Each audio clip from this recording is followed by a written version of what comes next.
Le agradezco también a Jonathan Maza, profesor del Departamento de Relaciones Internacionales y Ciencia Política de la UDLAP y experto en temas de seguridad nacional. Jonathan, muy buena tarde, ¿cómo estás? Gracias por estar aquí con nosotros. ¿Qué tal? Muy buenas tardes y agradecido también de participar contigo en este fragmento. Oye, pues el tema de la seguridad, la violencia en los estados, tenemos muy marcada la presencia de violencia, incluso de masacres en algunos estados de la República, el caso de Michoacán, el caso de Guanajuato, el caso Jalisco, Zacatecas. ¿Qué está pasando en estas entidades? ¿Se ha perdido el control del Estado en materia de seguridad o es muy arriesgado decir que ahí el Estado está fallando? Bueno, primero lo que hay que decir es que el Estado sí está presente y por eso también vemos los enfrentamientos que se están dando, no solamente entre bandas delincuenciales, sino también contra la autoridad.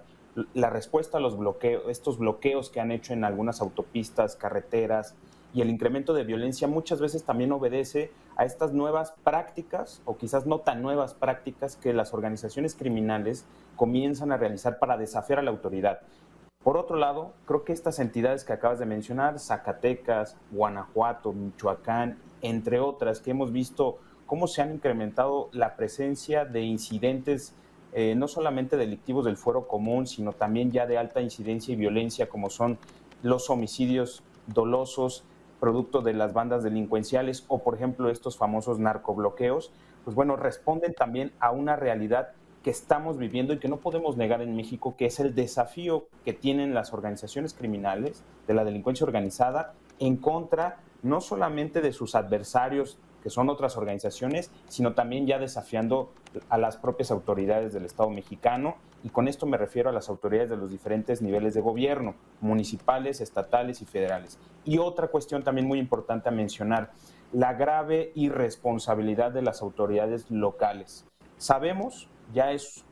muy conocido, la colusión de alcaldes, de regidores con delincuencia organizada y, por supuesto, la cooptación de corporaciones policíacas a nivel local. Y también la irresponsabilidad de los gobernadores, de algunos gobernadores de los estados de la República, que solo acuden a la ayuda o a requerir la ayuda de las Fuerzas Armadas y de las Fuerzas Federales del Orden, porque no han invertido en capacidades de investigación y prevención del delito, pero también de inteligencia estratégica para poder prevenir el delito en sus entidades federativas. Y este es el caos en el que estamos viviendo y lamentablemente pues está dejando ver con los altos índices de homicidios, pero no solamente de eso, sino también de el robo común que hemos visto en algunas otras entidades como el Estado de México, la Ciudad de México o el Estado de Puebla también, que es la zona conurbada.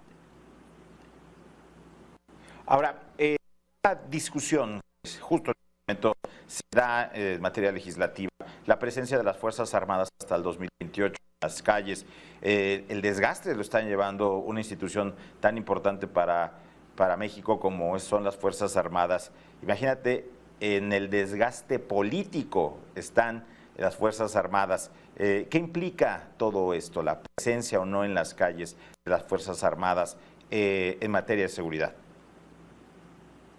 Es lamentable que se lleve a la politización de la seguridad. Eso es lo primero que yo diría, porque la seguridad es un asunto que nos compete a todos, es un bien público y eso deberíamos de entenderlos los ciudadanos y las autoridades, incluso que vienen de diferentes colores partidistas.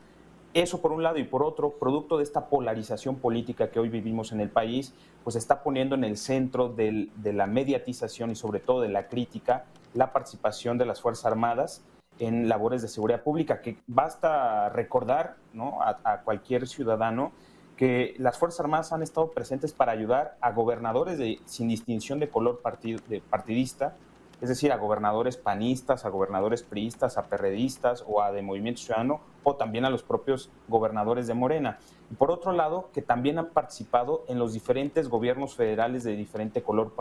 partidista también. Participaron coadyuvando en la seguridad, desde con Ernesto Zedillo Ponce de León, que era el PRI, después con el PAN, Vicente Fox y Felipe Calderón, nuevamente con el PRI con Peña Nieto, apoyando en la conformación de lo que fueron las policías, la Policía Federal, Preventiva, Policía Federal de Caminos, Policía Federal, Gendarmería y hoy en día Nacional. Entonces me parece primero que nada señalar la grave irresponsabilidad de los políticos y sobre todo de los legisladores que solo están utilizando el tema de las Fuerzas Armadas como una bandera política para confrontarse con el gobierno federal por parte de la oposición y del gobierno federal, el oficialismo, vamos a decir, de Morena, en contra de la oposición. Entonces, lamentablemente, esto sí afecta profundamente, obviamente, las labores de seguridad, porque hoy en día estamos en medio de un escenario en donde la polarización está llevándonos a criticar no solamente a las Fuerzas Armadas, sino a politizar la seguridad pública, que hoy debería ser la principal bandera de unidad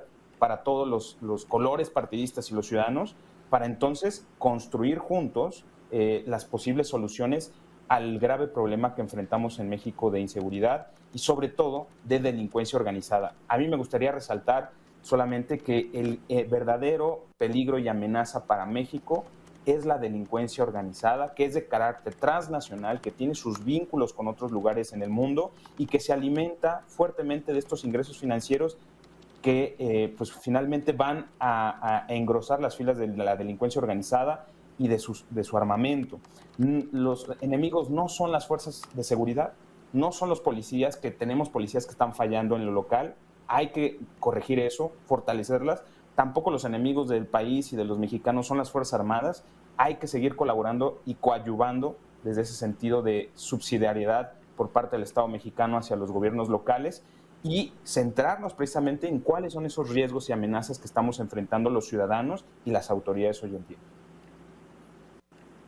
Jonathan, ahora que lo estás mencionando, delincuencia organizada, una amenaza para el país, una amenaza incluso transnacional, y me quedo con eso, organizada. ¿Por qué ellos sí pueden estar organizados y lo que estamos viendo en los gobiernos, en la legislatura, es que no hay organización? Así es, y lamentablemente también esto creo que se debe, y de manera muy particular, porque estamos en la antesala de una sucesión adelantada rumbo al año 2024. Y eso es lo que yo quiero insistir, la politización de un tema tan delicado como es la seguridad, que cuesta no solamente recursos financieros de todos los niveles de gobierno, sino que también cuesta el derramamiento de sangre de ciudadanos, de familias, del patrimonio de los mexicanos. De verdad no es posible estar visualizando y escuchando cómo en el ámbito de lo político están usando estas banderas para denostarse unos a otros y poniendo en riesgo finalmente la seguridad de los mexicanos y de las mexicanas. Y más allá de eso, no solamente la seguridad personal y de nuestras propiedades o de nuestros bienes, sino la propia seguridad de México como país. Entonces, eso me parece muy importante señalarlo y que, por supuesto, las críticas son bienvenidas, el debate debe ser enriquecedor, sobre todo de las visiones de diferentes posturas políticas, pero ninguna de las partes, tanto oficialistas como opositores, deben ser tan irresponsables como no fijarse efectivamente en lo que están proponiendo o diciendo, y sobre todo de cómo están afectando o mermando a las propias instituciones de seguridad que están ahí presentes, coadyuvando con los gobiernos locales o de las propias corporaciones policíacas que necesitan hoy más que nunca una verdadera reestructuración para hacer de la labor policial una verdadera vocación en donde cualquier mexicano encuentre una posibilidad de desarrollo profesional y sobre todo de certeza y seguridad para sí mismo y para su propia familia. México como país estamos igualando situaciones en materia de delincuencia como tal vez le pasó a los Estados Unidos en esa época de familias de mafia, como le pasó a Colombia con una situación también muy complicada en materia de seguridad. ¿Estamos equiparando estos ejemplos que estoy poniendo o somos un caso muy particular, distinto a estas naciones?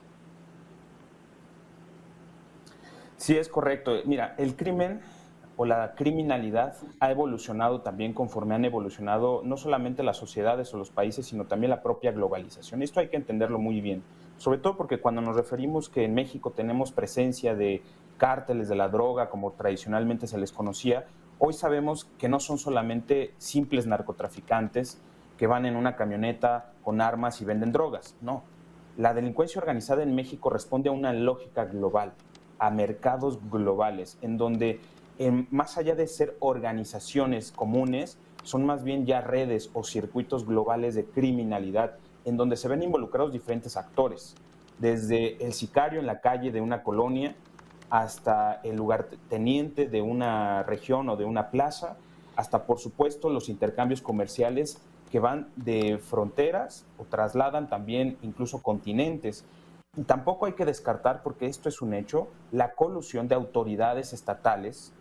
en diferentes países trabajando junto con este tipo de circuitos globales de criminalidad. Entonces, eso es muy importante también tenerlo en consideración y llevarlo a la agenda del debate público en nuestro país, porque por supuesto que hay agentes del Estado en diferentes niveles o niveles de gobierno involucrados con estos circuitos globales de criminalidad, que no solamente se dedican al tráfico de drogas, sino también es la extorsión de personas, el tráfico de migrantes, el tráfico de órganos, el tráfico de armas. Entonces estamos hablando de una situación sumamente compleja y que, por un lado, las únicas soluciones parecen ser el ataque por parte de las propias autoridades a los recursos financieros de donde provienen los ingresos de estas redes criminales, pero también la colaboración y la cooperación internacional con otras policías y otras fuerzas intermedias, como puede ser la Guardia Nacional o la Guardia Civil o la Gendarmería en otros países o los carabineros. Entonces, este ámbito de compartir información e inteligencia es lo que puede ayudar a paliar el grave problema de inseguridad que estamos viviendo en México, pero esos son los grandes debates que se deben de estar dando en el legislativo y entre la clase política, y no la estigmatización de quienes se dedican a trabajar con lo que tienen, con los recursos que tienen para poder llevar un poco de seguridad a las calles de los mexicanos. Jonathan Maza, profesor del Departamento de Relaciones Internacionales y Ciencia Política en la UTLAP y experto en temas de seguridad. Muchas gracias por estos minutos con Mega Noticias MX. A ti muchas gracias, estimado Adán. Estamos aquí a la orden.